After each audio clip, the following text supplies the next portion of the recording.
বিভিন্ন সময় জমি বিরোধ অথবা জায়গা দখল বা এই ধরনের ব্যক্তিগত বিভিন্ন আক্রোশের উপর নির্ভর করে এখানে গোলাগুলি হয় এবং স্থানীয় মানুষজন এটা নিয়ে অনেক আতঙ্কে ছিল। গোপন তথ্যের উপর ভিত্তি করে আসলে আমরা এই যে এটা একটা বাংলো বলা চলে, আপনারা দেখতে পাচ্ছেন অলমোস্ট 3 থেকে 4 বিঘা জায়গার উপর একটা বাংলো। এটা এম.এ. মতিন খুব সম্ভবত এই বাংলোর মালিক।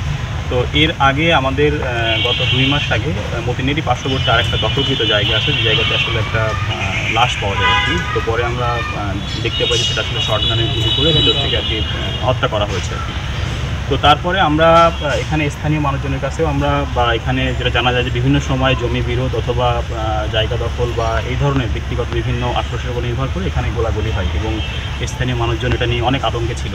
নায়াসিনামাইড ও স্যালিসাইলিক সমৃদ্ধ লিলি ফেস ওয়াশ যা ফেসের ডেড স্কিন সেল দূর করে দেয় দ্বিগুণ ফাস্টার ব্রাইটেনিং। সেটার উপর ভিত্তি করে আসলে গোপন সংবাদের উপর ভিত্তি করে আমরা জানতে পারি যে এখানে বেশ কিছু অপরিচিত মানুষ বেশ কয়েকদিন ধরে অবস্থান করতেছে, কিন্তু তাদের কাছে অস্ত্র থাকার সম্ভাবনাও আছে, এই ধরনের তথ্য আমরা পেয়েছিলাম।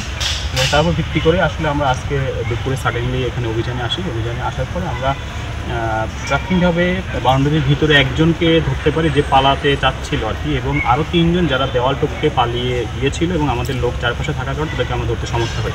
সর্বমোট 4 জনকে আমরা গ্রেপ্তার করতে সমর্থ হই এবং তাদের তথ্যের উপর ভিত্তি করে এবং এই বাড়ির বিভিন্ন জায়গা সার্চ করে আমরা বেশ কিছু দেশি অস্ত্র, হাসুয়া, তারপরে চাইনিজ কুড়াল, চাপাতি, রামদা এবং এয়ারগানের বেশ অসংখ্য গুলি আমরা এখানে উদ্ধার করেছি। আর আমরা এই পর্যন্ত 4 জনকে গ্রেপ্তার করেছি আর কি।